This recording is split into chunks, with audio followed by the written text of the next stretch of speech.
Welcome to the world of science fiction, where extraordinary tales come to life. Enjoy the journey.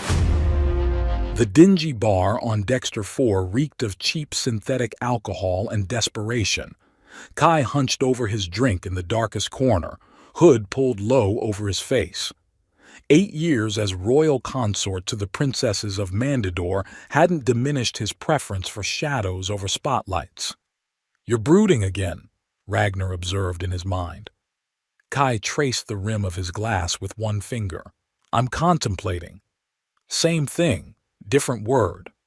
The bartender, a 6-armed hexapod with compound eyes that reflected the dim lighting in kaleidoscopic patterns, slid another drink across to him without being asked.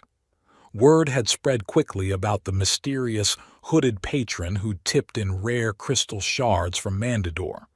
"Admit it," Ragnor pressed. "You miss them." Kai took a long swallow, the iridescent liquid burning a path down his throat. The diplomatic summit lasted 3 days longer than expected. And you couldn't wait to get away from all those dignitaries fawning over the legendary consort to the Mandadorian royal family. Politicians. Kai practically spat the word.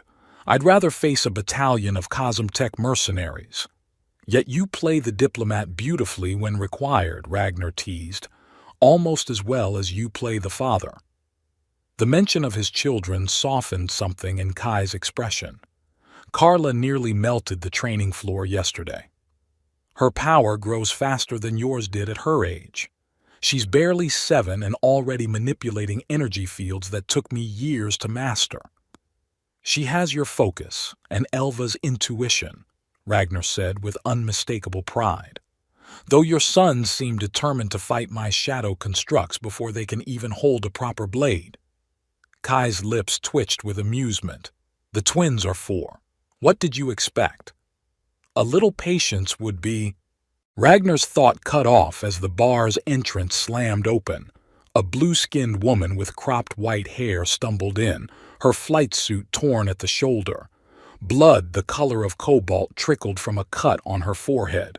Her chest heaved with exertion as her eyes darted around the room, seeking escape. 3 heavily armed figures followed her in, private military contractors judging by their mismatched armor and the distinctive yellow insignia of Cosmtech's outsourced security division. "End of the line, sweetheart," the lead mercenary called, his voice distorted through his helmet speaker. "The boss says you've seen too much." The patrons of the bar suddenly found their drinks fascinating, turning away from the scene. On Dexter 4, minding one's business wasn't just polite, it was survival. "This feels familiar," Kai murmured. "History does have a way of rhyming," Ragnor agreed. The blue woman backed against the bar, her hands raised. "I'm a licensed agent of the Galactic Investigation Bureau. Any harm to me will trigger—" Yeah. The mercenary cut her off, drawing an energy blade that hummed with lethal intent. "GIB credentials are easily fabricated, and even if they're real, accidents happen in places like this. No witnesses, no problem." Kai sighed, set down his drink, and stood. "Not again," Ragnor groaned in his mind. "Occupational hazard of frequenting disreputable establishments," Kai replied silently as he approached the confrontation. The blue woman noticed him first, her electric green eyes widening slightly as the hooded figure materialized from the shadows. "Gentlemen," Kai said, his voice deceptively mild, "perhaps you could continue this conversation elsewhere." The 3 mercenaries turned toward him. The leader barked out a laugh. "Stay out of this, Cloak. This isn't your business." Kai glanced at the trembling blue woman. "Are you all right?" She nodded mutely, clearly confused by his intervention. "I'd suggest you let her go," Kai continued, addressing the mercenaries. "It would save us all some trouble." The leader stepped toward Kai, energy blade raised. "And I'd suggest you walk away before we cut you into pieces too small to identify." Kai sighed again. "That's not going to happen." 3 armed professionals against 1 unarmed civilian? The mercenary scoffed. "Those aren't odds I'd bet on." "The odds are indeed poor," Kai agreed. For you." The mercenary lunged. What happened next occurred so quickly that most patrons would later disagree about the sequence of events. The black blade that materialized in Kai's hand seemed to move of its own accord, describing an arc through the air that intersected perfectly with the three mercenaries. For a suspended moment, nothing happened. Then all three attackers collapsed simultaneously, their heads sliding from their shoulders with surgical precision. The blue woman stared at Kai, her mouth slightly open.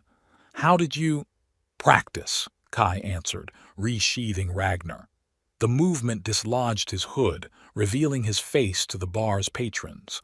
A collective gasp rippled through the room as recognition dawned. One by one, they dropped to their knees. "It's him," someone whispered. "The Shadow Blade, royal consort of Mandador." "I told you to keep the hood up," Ragnor chided mentally. "You're Kathos Veronis," the blue woman said, her voice filled with awe. "The human who married the three princesses." Kai winced at the sudden attention. "Just Kai is fine." "I'm Vara," the blue woman said, straightening her posture and offering a formal bow. "Agent Vara Lix of the Galactic Investigation Bureau, and it seems I owe you my life." Kai shrugged. "In the old days, I might have offered to marry you to save your life, but 3 wives is my absolute limit."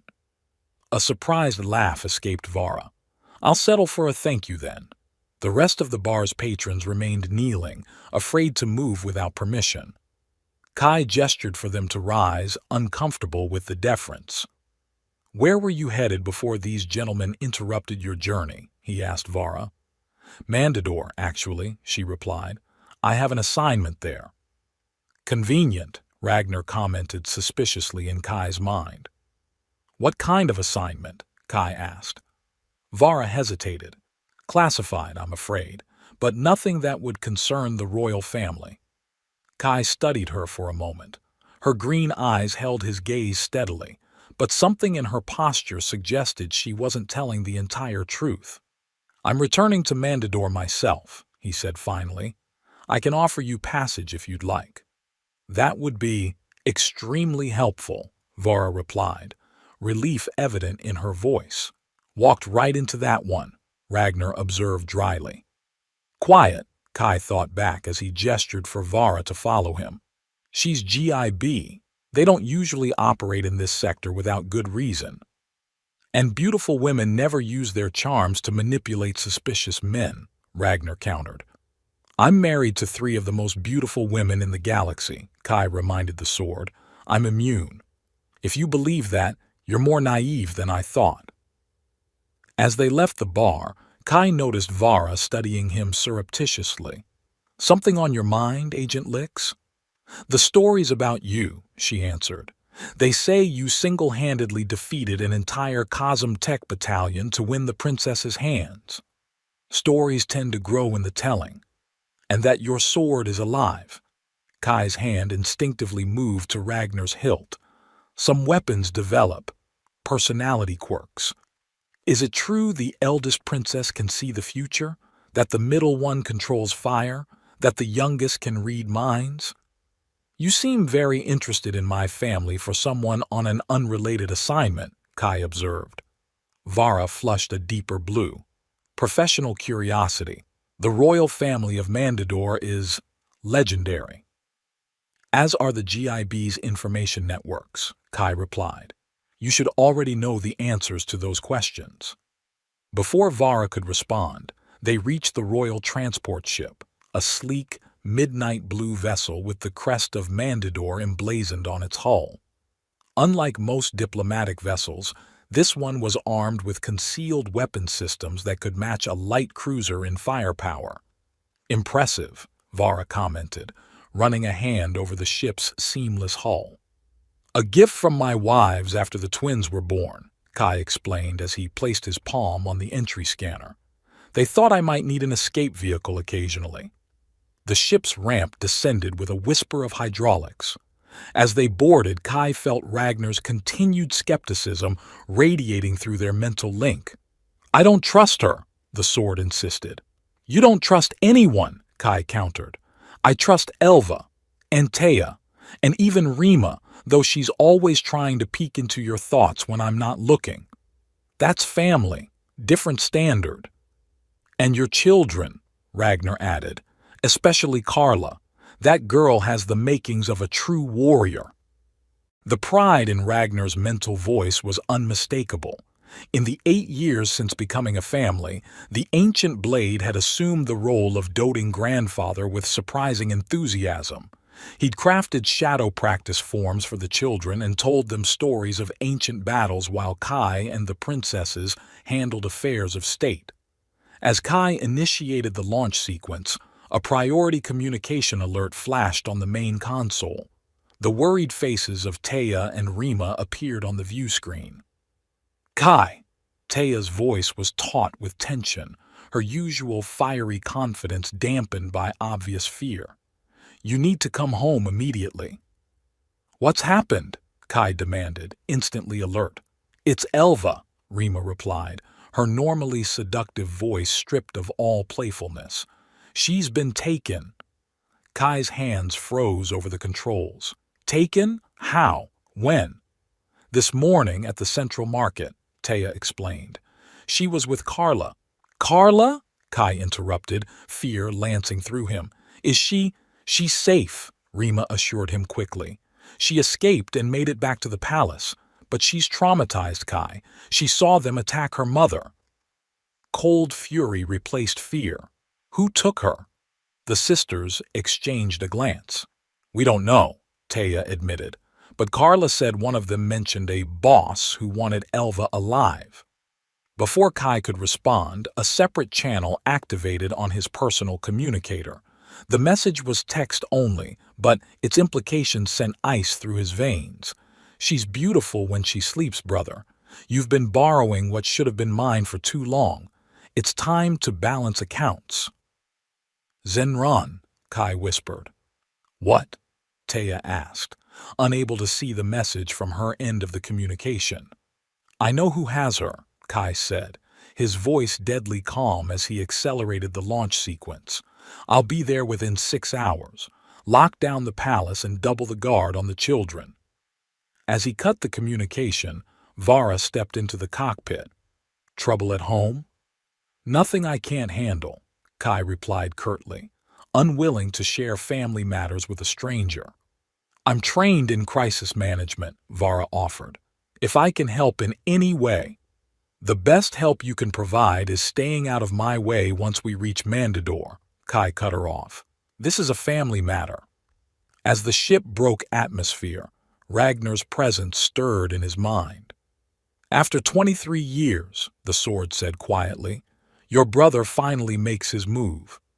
He's had Elva watched, Kai replied mentally, his thoughts racing. He knew exactly when to strike. I warned you he would return. I know. You should have killed him when you had the chance. Kai's grip tightened on the controls. He was my brother. And now he has your wife, Ragnar responded implacably. What will you do? The stars streaked into lines as the ship jumped to hyperspace. In the darkness between worlds, Kai's answer was simple and final. Whatever I must. Behind him, unseen, Vara touched a concealed communicator at her wrist. A single light pulsed, sending a coded message across vast distances. Package en route. Phase 1 complete. Hours earlier on Mandador, sunlight dappled through the colorful market canopies as Elva guided her daughter through the bustling central marketplace. Despite her status as royal consort, she wore simple attire, a flowing lavender tunic over fitted black pants, her silver hair bound in a practical braid rather than the elaborate styles favored at court functions. Only the small circlet at her brow marked her as royalty. Carla skipped alongside her, the girl's eyes wide as she absorbed the market's vibrant chaos.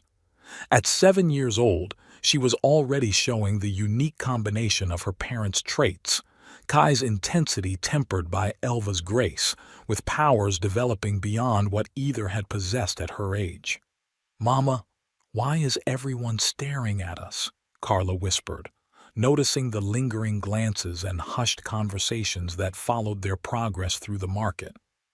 They're not used to seeing the royal family shopping like ordinary citizens, Elva explained, smiling at a merchant who nearly dropped his wares upon recognizing her. But we are ordinary, Carla insisted, frowning. Just with a bigger house.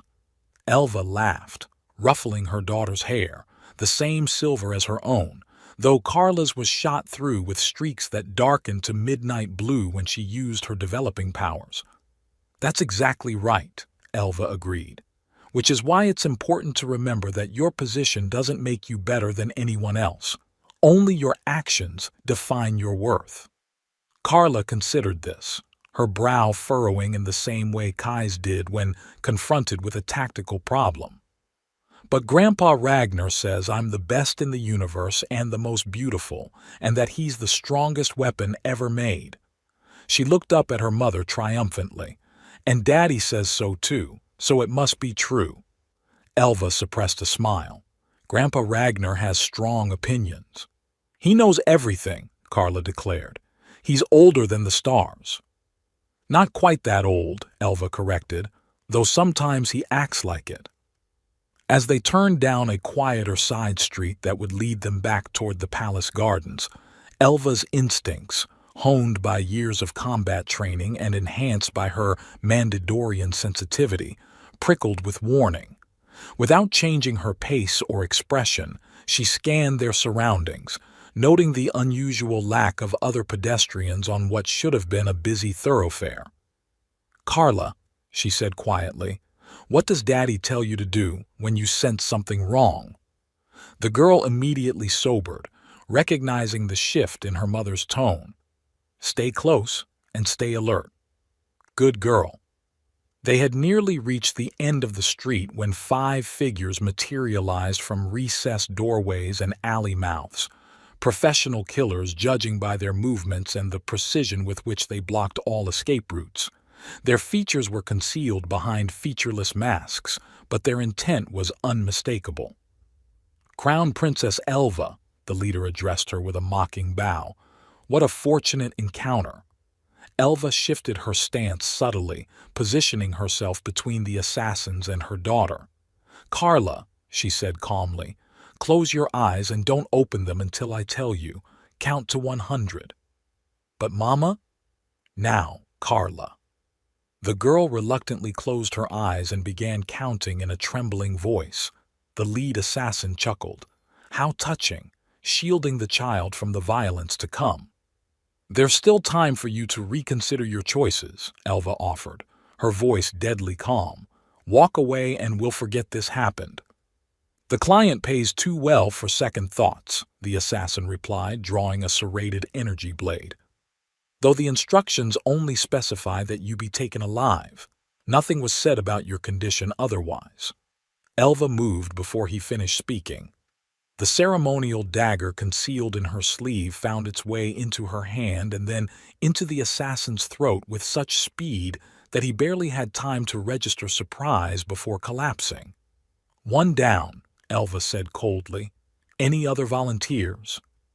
The remaining 4 attacked simultaneously, their coordinated movements revealing professional training. Elva parried the first strike, ducked the second, and landed a disabling blow to the 3rd attacker's knee, but the 4th managed to flank her, driving an electrified baton into her side. Pain exploded through her nervous system as the stunning charge momentarily paralyzed her muscles. She dropped to one knee, fighting to maintain consciousness. 18, 19. Carla continued counting, her voice quavering. "Should have just stunned her from the beginning," one assassin grumbled, approaching with restraints. "The boss wants her undamaged." "Wouldn't mind damaging that a little first," another commented, earning a laugh from his comrades. "If the boss didn't specify a deadline." "He did," the leader cut him off, "and I'd rather not test his patience." As they moved to secure her, Elva struggled against the paralytic effect, managing to drive her elbow into one attacker's solar plexus. Her resistance earned her another shock from the baton, this one at the base of her skull. 43, 44. Carla's count continued. One of the assassins grabbed Elva by the throat, lifting her half-conscious form. Feisty one, isn't she? The stories don't exaggerate. In that moment, Carla's count stopped. The girl opened her eyes, seeing her mother's limp form in the assassin's grip. Without hesitation, she reached for the small training dagger her father had given her, a miniature version of his own blade that she'd been practicing with under Ragnar's guidance. A memory flashed through her mind. "When you strike," her father's voice instructed as he demonstrated the movement, "don't hesitate. Commit fully." "But what if I miss?" she had asked. "Then you learn and strike again," Ragnar's telepathic voice answered. "Fear of failure guarantees failure." With a fluid movement that belied her 7 years, Carla launched herself at the nearest assassin, her blade finding the gap between armor plates at his wrist. The man screamed as his hand separated from his arm, his grip on Elva releasing instantly. Elva, partially recovered from the stun effect, seized the moment. She grabbed Carla and bolted down the nearest alley, dragging her daughter along as the remaining assassins gave chase. "Don't look back," Elva urged as they ran. "Just run." They weaved through the maze-like back streets of the capital, but Elva could tell they were being herded. Each time they approached a main thoroughfare where citizens might witness the pursuit, unseen attackers forced them to change direction. Finally, cornered in a maintenance alcove, Elva made the hardest decision of her life. She knelt before Carla, gripping her daughter's shoulders. "Listen carefully," she said, her voice urgent but steady. "You need to reach your aunts. Tell them I've been taken and they must contact your father immediately." Tears welled in Carla's eyes. "No, I won't leave you." "You must," Elva insisted. "I'll hold them off, but you have to run. Now." "I can fight," Carla protested, brandishing her small dagger. "Your job is to get help," Elva said firmly. "That's how you save me. Understand?" After a moment's hesitation, Carla nodded, tears streaming down her face. "Go now," Elva urged, pointing to a narrow service duct that only a child could navigate. Straight through, then 2 lefts toward the palace.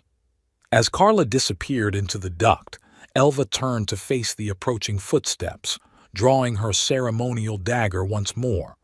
She knew she couldn't defeat them all, but she could buy her daughter the time she needed. The assassins rounded the corner, energy weapons drawn. "Where's the child?" the leader demanded. "Beyond your reach," Elva answered, shifting into a fighting stance, "which is more than I can say for your throats." 20 minutes later, a tear-streaked Carla burst into the royal chambers where Taya and Rima were reviewing planetary defense protocols. The girl's clothes were torn, her silver hair matted with dirt, and blood, not her own, stained her small hands. "They took her," she sobbed, collapsing into Taya's arms. "The bad men took Mama." Kai's royal vessel tore through hyperspace, the quantum engines pushing far beyond their recommended limits. Vast streaks of distorted starlight blurred past the viewports as he stared into the abyss, knuckles white on the control panel. "Your blood pressure is elevated," Ragnor observed in his mind. "Your heart rate is dangerously high." "I don't need a medical scan," Kai snapped, jabbing at the navigation system to squeeze another fraction of speed from the straining engines. "You need clarity. Anger clouds judgment." "He has Elva." Each word emerged like a shard of ice. "My brother has my wife." The private comm channel chimed again, the 3rd attempt from Zenrin in the past hour. Kai ignored it, just as he'd ignored the others. The first message had been enough, its content seared into his memory. His brother's face, half flesh and half cybernetic, with an optical implant glowing where his natural eye had once been. "She's with me now, brother," Zenrin had said, his synthetic voice modulator giving each word an unnatural resonance. "Everything you love, I will take. Everything you have that should have been mine." The background of the transmission had shown only darkness, offering no clue to his location. But Kai knew. The tracking algorithm was already narrowing down the signal's origin. Helix Nebula, Kai muttered. He's in the abandoned mining colony, the place where our parents died. Poetic, Ragnor commented dryly.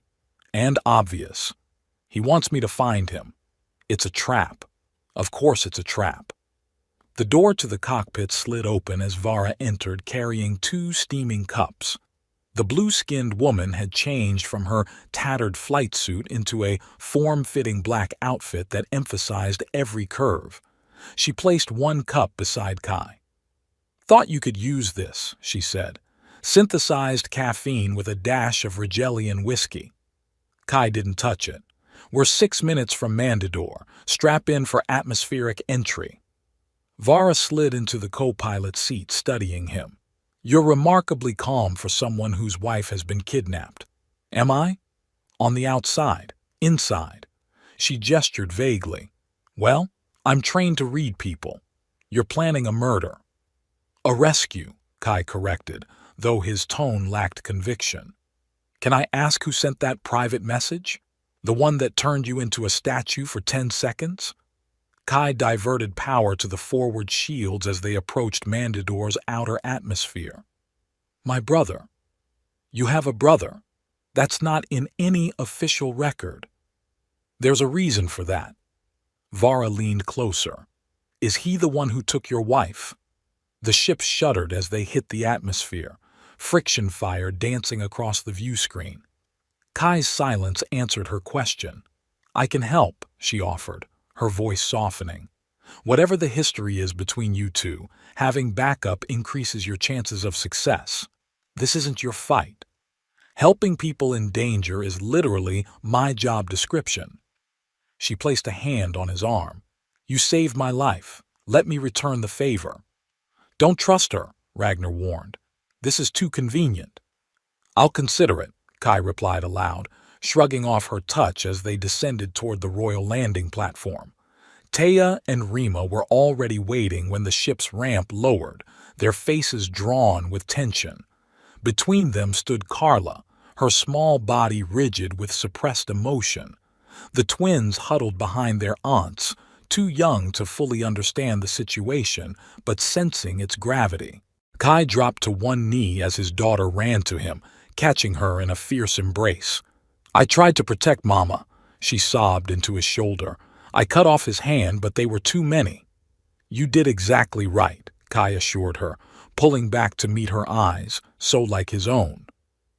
"Because of you, we know what happened. Because of you, we can find her." Carla nodded solemnly, then noticed Vara descending the ramp. The girl's expression immediately hardened. "Who's she?" Taya and Rima had clearly been wondering the same thing. Taya's hand had drifted to the energy dagger at her hip, while Rima's eyes narrowed with silent calculation. "Agent Vara Lix," Kai said, standing. "Galactic Investigation Bureau. She's offered to help." "How fortunate," Rima observed, her melodious voice laced with suspicion, "that you happened to find a GIB agent while our family was being targeted." Vara stepped forward with a practiced smile. "I understand your skepticism, Your Highness, but I assure you my presence is coincidental. I was on my way to Mandador for an unrelated assignment when I ran into trouble. Your husband saved my life." "He has a habit of doing that," Taya remarked dryly. Vara casually brushed her hand against Kai's arm. "And I'm very grateful, which is why I've offered my expertise to help locate Princess Elva." The gesture wasn't lost on either sister. Taya's eyes flashed dangerously, while Rima's expression cooled by several degrees. "We have the entire Royal Intelligence Division working on this," Taya countered. "What could one GIB agent add?" "Interstellar jurisdiction," Vara replied smoothly. "If Princess Elva has been taken off-world, which seems likely, you'll need someone who can cut through bureaucratic barriers across systems." Kai interrupted the tension. "What matters is finding Elva. I know where she is." All eyes turned to him. "My brother has her," he continued flatly. Zenren is holding her at the abandoned mining colony in the Helix Nebula. Your brother? Taya echoed, confusion evident. You never mentioned a brother.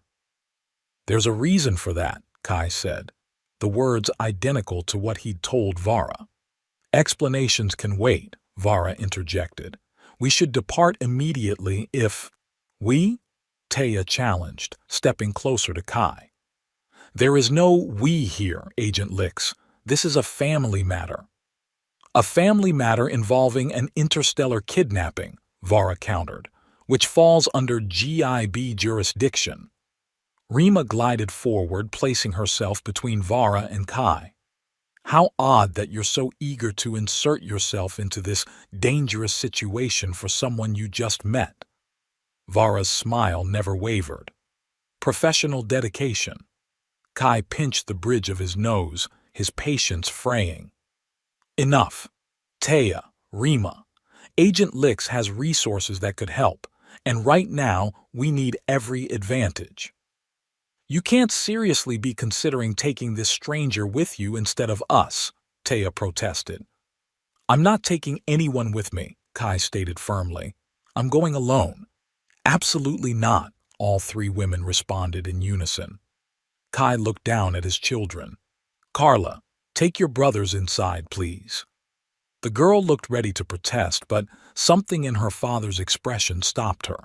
She nodded, gathering the twins with practiced authority despite her young age. Come on, boys. We need to prepare Mama's welcome home celebration.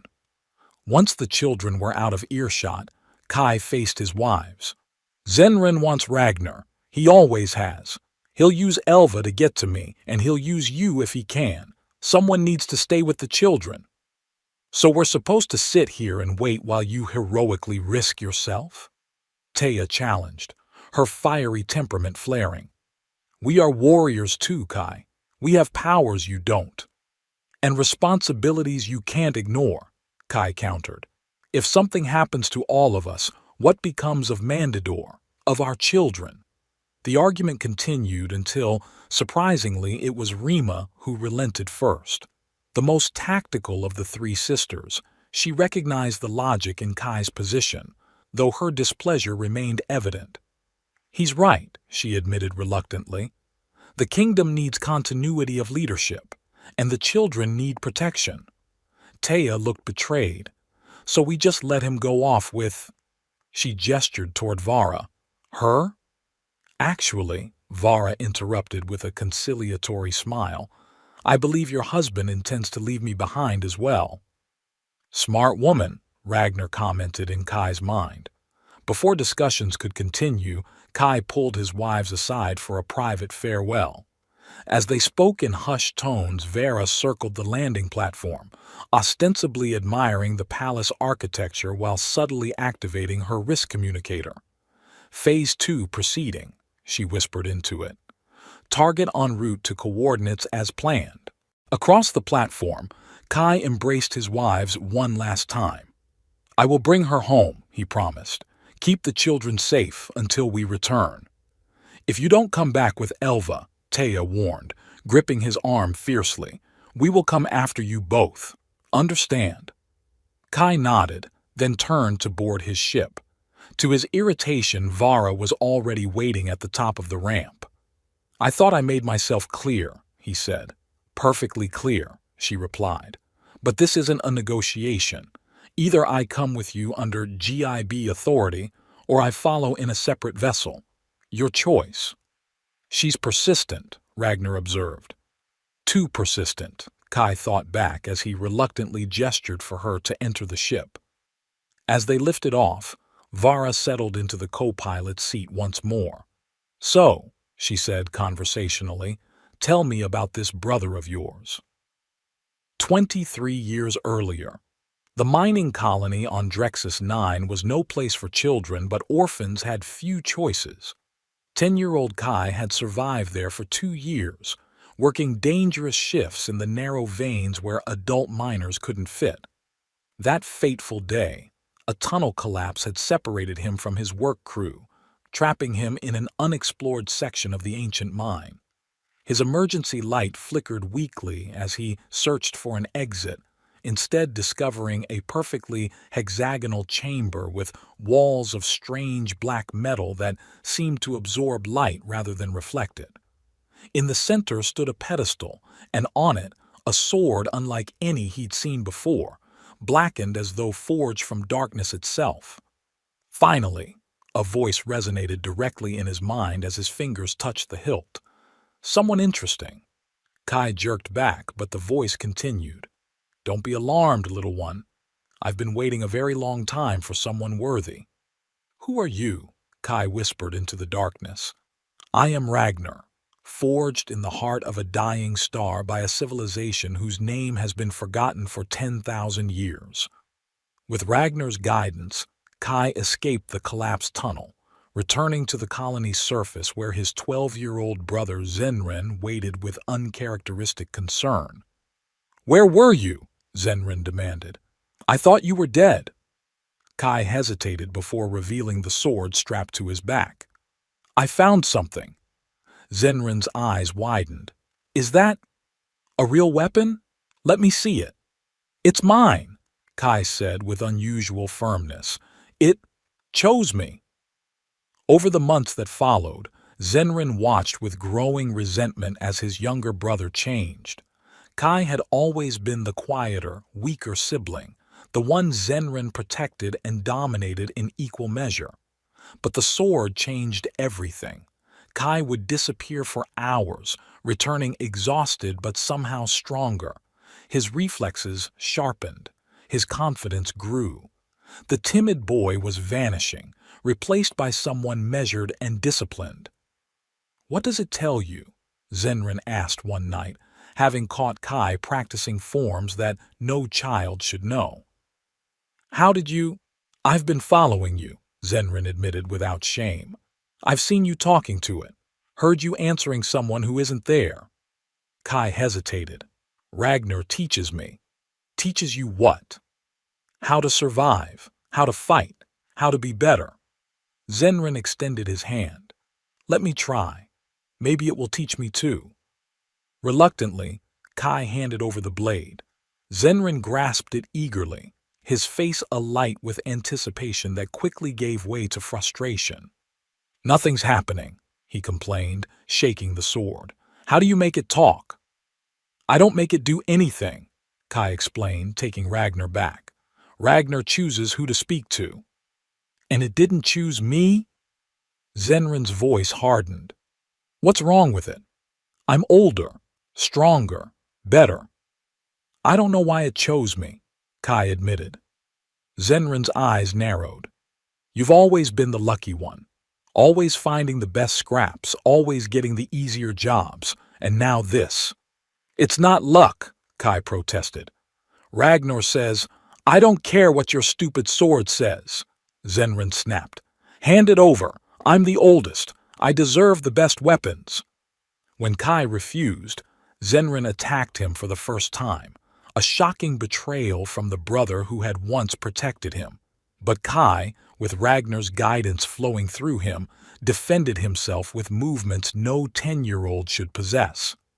"How?" Zenren gasped, finding himself pinned to the ground. "How are you stronger than me now?" "I'm not," Kai said. "Ragnor is." The pattern repeated over the years. Zenren would demand, threaten, and occasionally attack, trying to claim Ragnor. Each time, Kai defended himself but never retaliated with full force, never wanting to truly hurt his only family. By 16, Zenren's obsession had consumed him. He would follow Kai during training sessions, mimicking the movements, trying to replicate Ragnar's teachings without the blade's guidance. His resentment festered into hatred as he watched his younger brother master techniques that he, despite greater physical strength, couldn't approach. "Just let me hold it again," he would demand. "I've been practicing. I'm ready now." Each attempt ended the same way, with Ragnar's stubborn silence and Zenren's growing rage. "It's not fair," he hissed one night as they sheltered in an abandoned processing plant. "Why you? What makes you so special?" "I don't know," Kai answered honestly. Ragnor chose me. A weapon doesn't choose, Zenrin spat. It's used by whoever is strong enough to take it. That night, as Kai slept, Zenrin lifted a mining drill above his brother's head. One strike, and Ragnor would be his. Kai, wake up! Ragnar's urgent voice filled Kai's mind, jolting him from sleep. He rolled aside just as the drill crashed down where his head had been. Disbelief warred with betrayal as he stared up at his brother's face, contorted with murderous intent. You would kill me? Your own brother? For that sword? Yes. Zenrin lunged again. It should have been mine from the beginning. In the struggle that followed, Ragnor acted of its own accord, lashing out to protect its chosen wielder. The blade sliced through the right side of Zenrin's face, removing his eye and leaving a wound that would never properly heal. Screaming in agony, the older boy fled into the darkness, his howls of pain giving way to promises of vengeance. He'll come back for me, Ragnor warned as Kai stared after his brother, unable to fully process the betrayal. He's my brother, Kai said weakly. My only family. Not anymore, Ragnor replied implacably. Now, I am your family, and one day he will make you choose between us. You should have killed him when you had the chance, Ragnor said as they approached the coordinates of Zenrin's base, the memory still fresh in Kai's mind.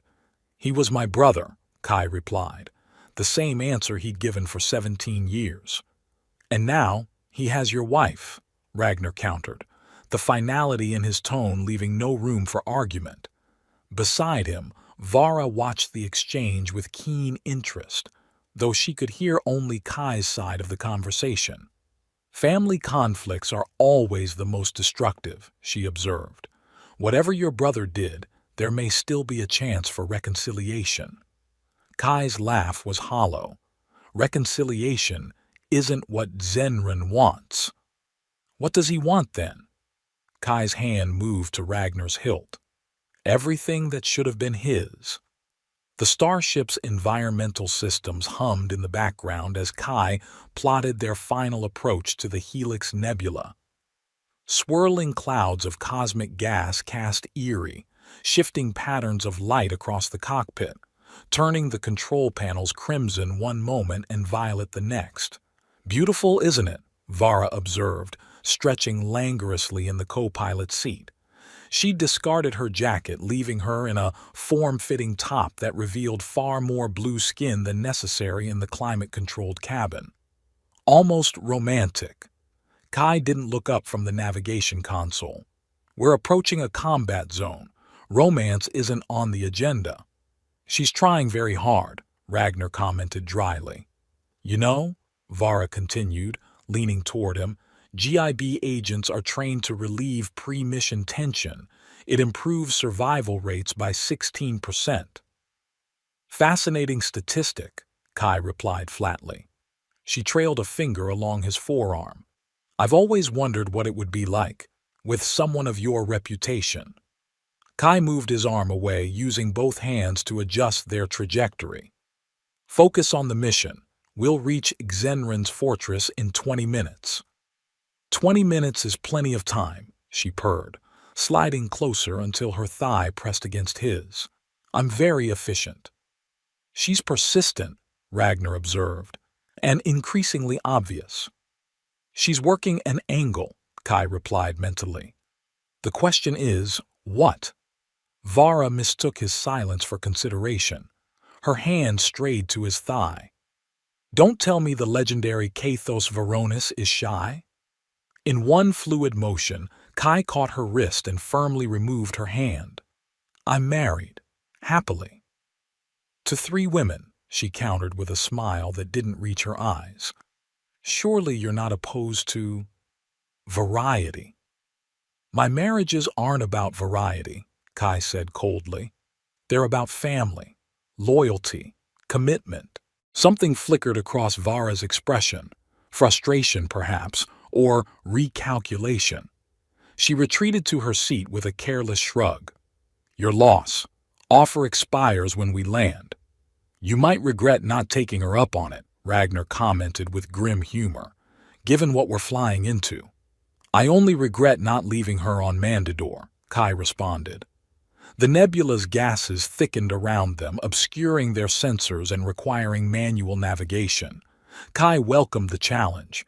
It gave him legitimate reason to ignore Vara as she continued to cast speculative glances his way. There, he said finally as a massive structure emerged from the cosmic fog. Zenran's fortress. The facility was an architectural abomination, part mining colony, part gladiatorial arena, part military installation. Searchlights swept across its metallic surface, illuminating crowds gathered in the central Colosseum. The design was intentionally intimidating, bristling with weapons emplacements and defensive barriers. Subtle, Vara commented. Zenran never was, Kai replied, checking Ragnar's position at his back. I'm taking us in through the tertiary maintenance dock. It's the least defended entry point. How can you be sure? Kai's lips thinned into a humorless smile. Because my brother and I are alike in some ways. He'll have focused his security on the main approaches, expecting me to come in fighting.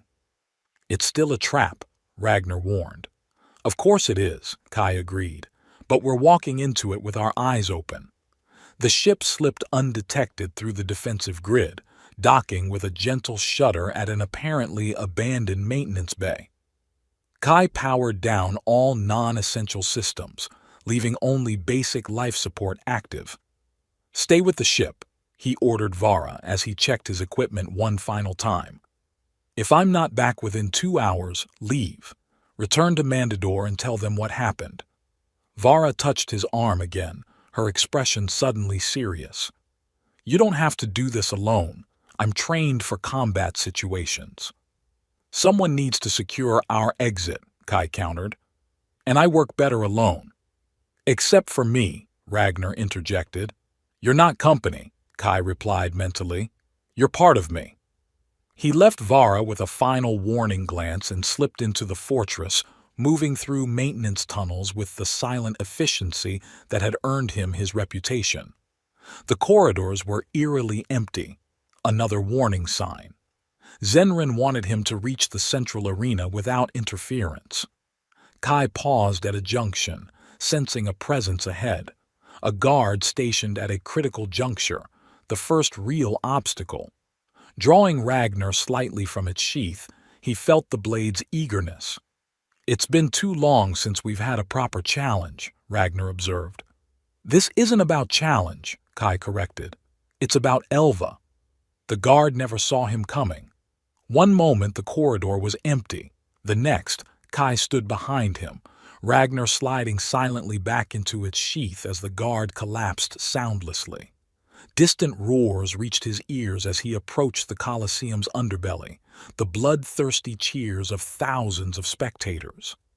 Zenran had assembled an audience for his revenge, turning private vengeance into public spectacle.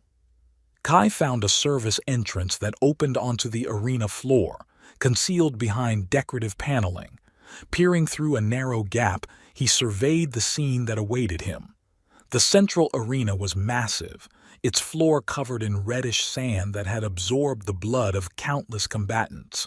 Surrounding it were tiered seats filled with the dregs of the galaxy, pirates, mercenaries, fugitives, and thrill-seekers drawn to the lawless world by promises of unprecedented entertainment. On an elevated platform at the far end sat Zenran, lounging on a throne that seemed cobbled together from salvaged starship parts. His face was even more grotesque than in the transmission, the organic half gaunt and pale, the cybernetic half an intricate mesh of metal and circuitry that pulsed with unnatural light. Where his right eye had been, a multi-spectrum scanner whirred softly, constantly adjusting its focus. But it was the center of the arena that froze Kai's blood. Elva knelt on a raised platform, her head positioned beneath a massive guillotine of ancient design. Her silver hair had been roughly shorn and her royal garments replaced with a plain shift, but her posture remained regal. Even facing execution, she radiated defiance. Two guards flanked her, energy spears trained on her back to prevent escape. Above, the guillotine's blade gleamed in the harsh lighting, suspended by a mechanism that looked set to release at any moment. "Citizens of the free frontier!" Zenran's voice boomed across the arena, amplified to unnatural volume. "Today you witness justice. The fall of Mandydor's false royalty begins with its most beloved princess." The crowd roared in approval, bloodlust overriding any political considerations. "But first," Zenran continued, raising a hand for silence, "we await one final guest, my brother, the so-called Shadow Blade, who stole what was rightfully mine and built his fame on lies." Kai drew Ragnor fully now, feeling the ancient blade's power surge through him. "Remember your training," Ragnor cautioned. "Control your anger. Channel it." "I'm beyond anger," Kai replied with cold certainty. "This ends today." With a savage kick, he burst through the service entrance, stepping onto the arena floor in a shower of splintered paneling. The crowd fell silent, then erupted in chaotic noise as they recognized the infamous warrior. Zenran leaned forward on his throne, mismatched eyes gleaming with malicious delight. "Welcome, brother. You're just in time for the execution." With a theatrical gesture, he pressed a button on his throne's armrest. The guillotine's mechanism released with a thunderous clank, its blade plummeting toward Elva's exposed neck. Time seemed to slow. Kai launched himself forward, Ragnor extended. The blade left his hand, spinning through the air with impossible precision. It intercepted the falling guillotine, cleaving it cleanly in two. The severed halves crashed to the platform on either side of Elva, missing her by millimeters. Ragnor returned to Kai's outstretched hand as the crowd gasped collectively at the display of superhuman skill. "Always the hero," Zenran sneered, standing from his throne. "So predictable." Kai reached Elva's side, slicing through her restraints with a flick of Ragnar's edge. "Are you hurt?" "Nothing permanent," she assured him, her green eyes fierce with relief and determination.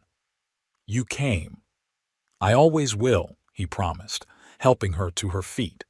The arena guards closed in, forming a ring around them. Zenran descended from his platform with mechanical grace, augmented limbs whirring softly. "How touching," he mocked. "The valiant husband rescues his beloved wife. Did you bring your other brides as well? I have cages prepared for the complete set."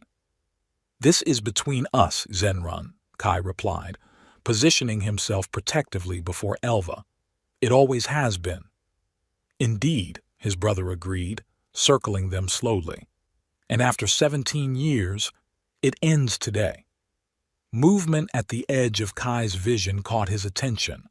Vara, somehow in the arena, approaching from behind. Relief flickered briefly. Perhaps she'd decided to help after all. "Kai." Ragnar's warning came a split second too late. White-hot pain exploded through Kai's back as Vara drove a vibroblade between his shoulder blades with surgical precision. "Nothing personal," she whispered in his ear as he staggered forward. "Just fulfilling my contract." Zenran laughed, the sound distorted through his vocal modulator. "Did you really think she saved you by coincidence? That a GIB agent just happened to need your help? Your wives were right to be suspicious, brother." Kai collapsed to one knee, blood soaking through his tunic. The vibroblade had missed his spine but punctured his left lung. Each breath sent waves of agony through his chest. "Kai!" Elva cried, dropping to his side. Zenran approached leisurely, savoring the moment. 17 years I've waited for this. 17 years of pain, of rebuilding myself piece by piece, of planning your downfall." He extended his hand. "Now give me what should have been mine from the beginning." "The sword won't accept you," Kai gasped. "It never has."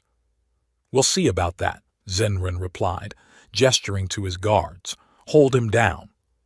As the guards moved to comply, Elva's hand closed around Ragnar's hilt.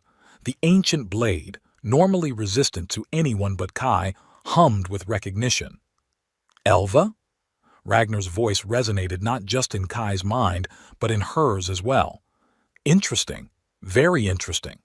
No, Zenrin howled, lunging forward. The sword is mine. Elva rose in one fluid motion, Ragnar extending before her with the same deadly grace it showed in Kai's hands. For the first time in 1,000 years, she whispered, echoing Ragnar's thoughts, he accepts another wielder. The blade moved with her as if they'd trained together for decades, intercepting Zenrin's cybernetic arm and severing it at the elbow. Sparks erupted from the damaged limb as Zenrin stumbled back, howling in rage and disbelief. Impossible, he shrieked. The sword only respond to him. The sword, Elva corrected, advancing with lethal intent, responds to family. With Ragnar's guidance, she cut through the guards surrounding them, moving with preternatural speed. Vara attempted to flee, but a casual flick of Ragnar's edge severed her spine, leaving her crumpled on the arena floor. Meanwhile, Kai fought through the pain, drawing on the endurance Ragnar had spent years building in him. The wound was severe but not immediately fatal. With focused control of his breathing and circulation, techniques Ragnar had drilled into him mercilessly, he stabilized his condition enough to rise shakily to his feet. The arena erupted into chaos as spectators realized the exhibition had transformed into something far more dangerous. Many fled toward the exits while others drew weapons, seeing an opportunity in the confusion.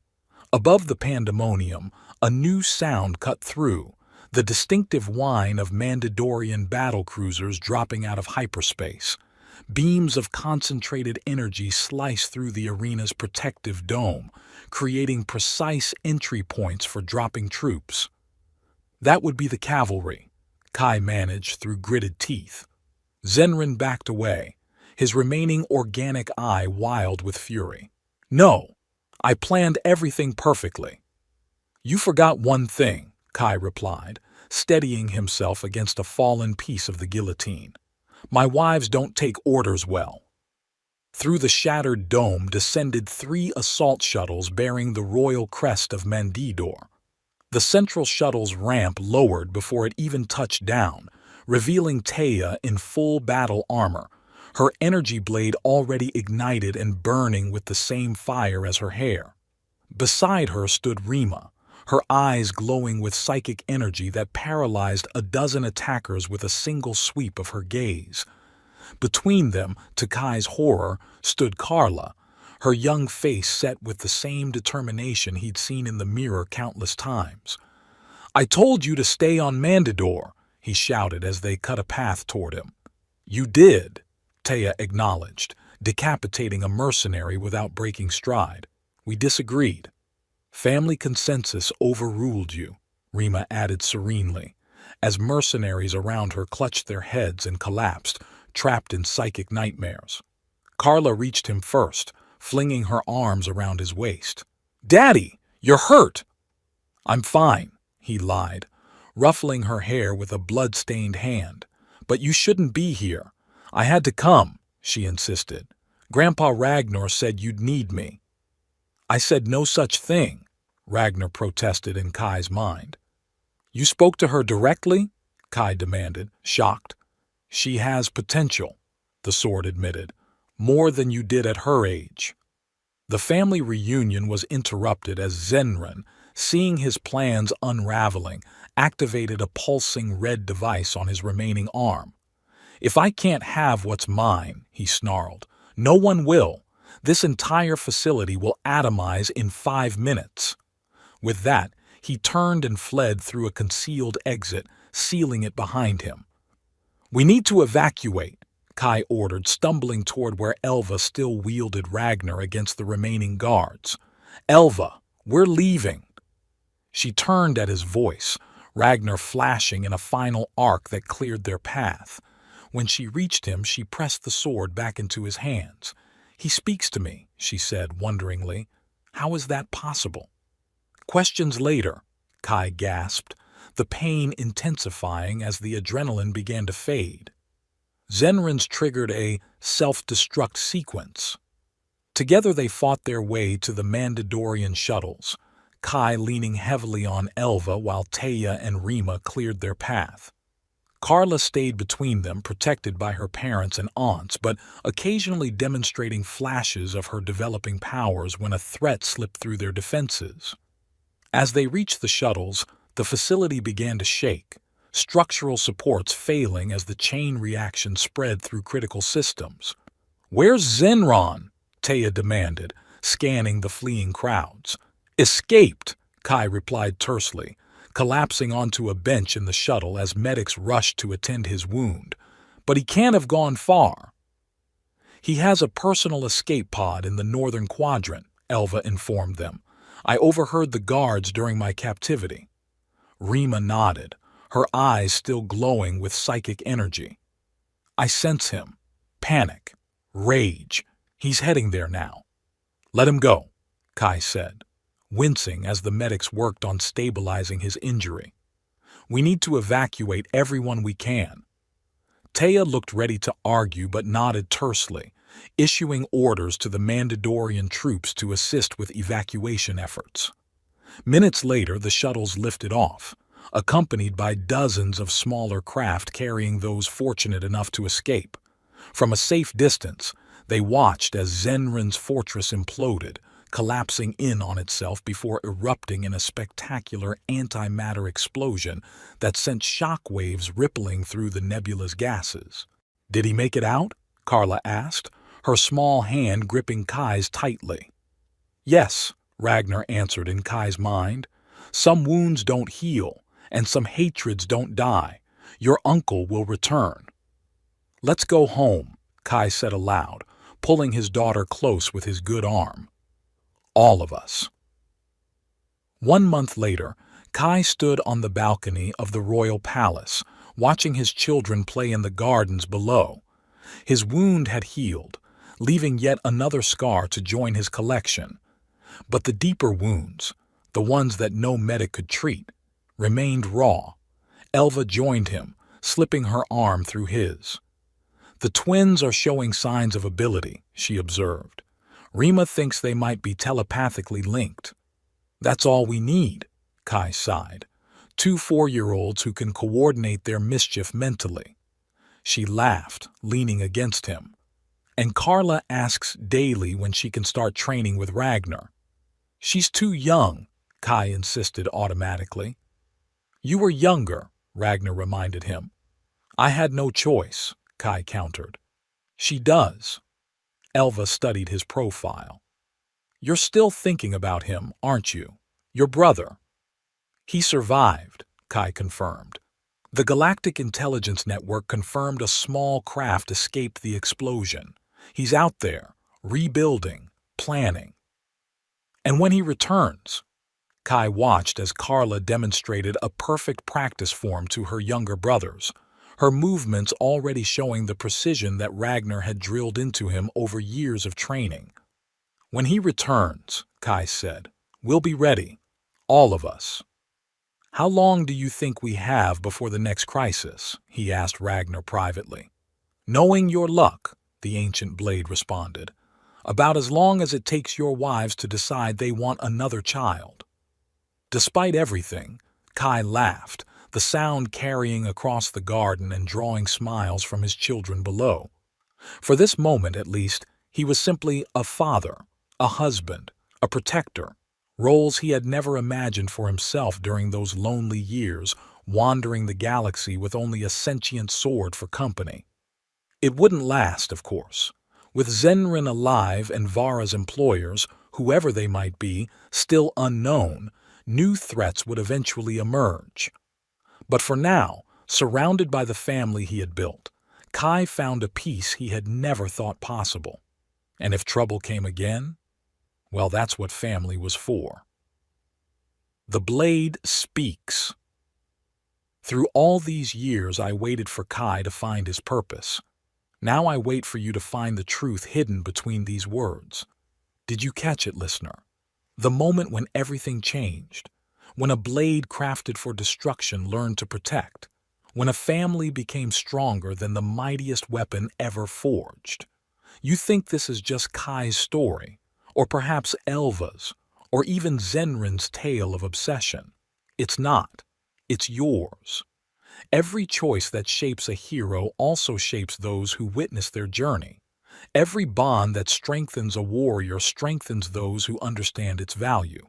Will you be ready when your own Zenrin appears? When jealousy threatens what you've built? When the guillotine falls toward everything you love? The next chapter awaits, but remember, in the end, a sword is just metal. What truly cuts is truth. R.